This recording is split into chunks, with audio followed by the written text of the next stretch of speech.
It's a very excellent tool to show, and if you touch it, you're feeling. Then we'll go to the other one. Ready? 1, 2, 3.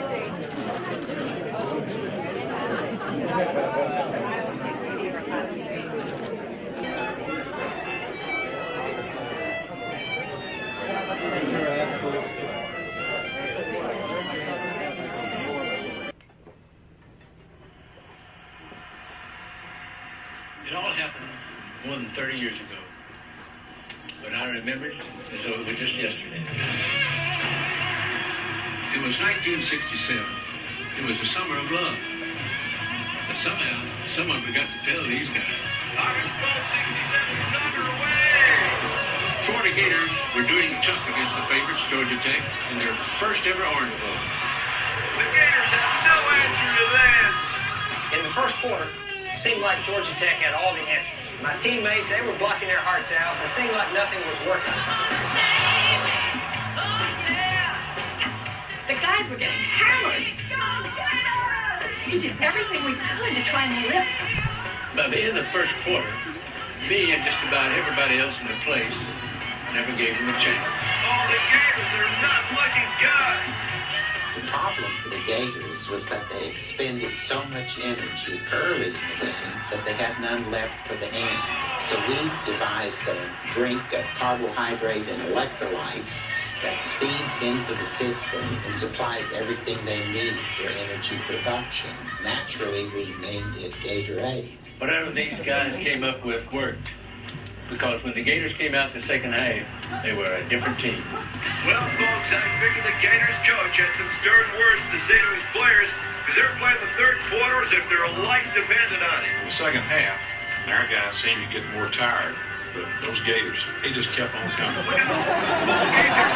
The Gators we have not seen before. They are The final nail in Georgia Tech's coffin came when Larry Smith set an Orange Bowl record by running 94 yards for a Gator touchdown. Larry Smith is locomotive. It's all over now, folks. The Florida Gators have taken the Orange Bowl. So the Gators, with a little help from the doctors from the University of Florida, won the 1967 Orange Bowl for the first time ever. After the game, Georgia Tech's coach Bobby Dodd said to me, "We didn't have Gatorade. That made the difference." I believe that then, and I still believe that to this day. Experience and where to go with a product we had invented, and obviously a product that had potential. And it was really luck that Kent Bradley, my fellow, had gone to Indiana to start a kidney division at the medical school there. And luck that he met Alfred P. Stokely at a Christmas party. So we'll remove the element of luck getting from the laboratory to the market with a product. And for that reason, I think it should serve a real purpose, or serve a useful purpose in aiding the inventor and ultimately the public in getting the products that are conceived in the laboratory. I can't help but point out to you all that this recognition of Great Floridians is something that Governor Scott started in an attempt to help our state really understand our heritage and our legacy and our real keys to greatness.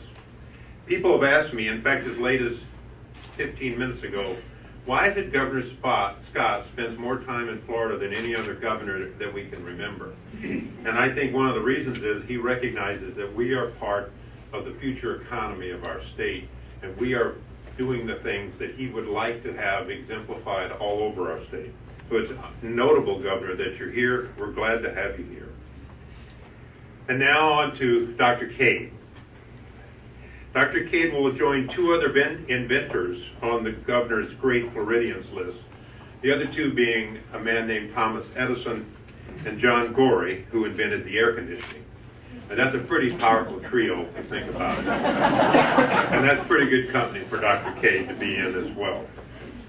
Countless people have benefited from his inventions, and at this university, as Phoebe points out, he continues to make, because of his inventions, a lasting contribution to our future as well as our present and our past.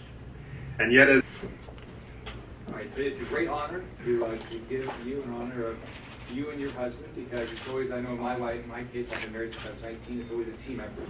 Nobody ever does this by themselves, so congratulations. You should be very proud of what you and your family have done, and I know your family's not stopping. So congratulations in honor and memory of Dr. Robert Cade. Here's the great Floridian Award.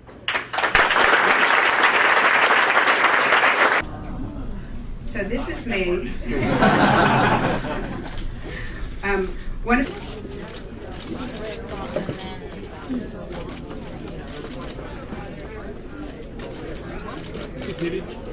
The first one is At a very young age, the ability to problem solve and to be creative and to think creatively to find solutions really starts at a very young age, and that's what we're committed at the Cade Museum from beginning to end to teach that entrepreneurial spirit that problem solving can do. And that's how we partner with the university and with the community to add a piece of the puzzle that has been missing. right. Oh, that's their car down there, I think. Oh, really? Yeah. Trying the facility with Phoebe. They're walking around and he's doing a one-on-one with her. Oh, okay. Yeah. The press, well, I mean, what happened is we already got our press stuff, Okay. but my in this one. Well, first off, it's a real honor today to give Dr. Robert Cade the Great Floridian Award. I mean, look, here's a guy that was a great inventor, all right? He was a great Floridian. He was so good for the University of Florida. He helped put Florida on the map with Gatorade. He cared about people. He gave back. I'm really excited about the museum that they're building here because it's going to help entrepreneurs, it's going to help innovators. But he was just somebody that was always doing something.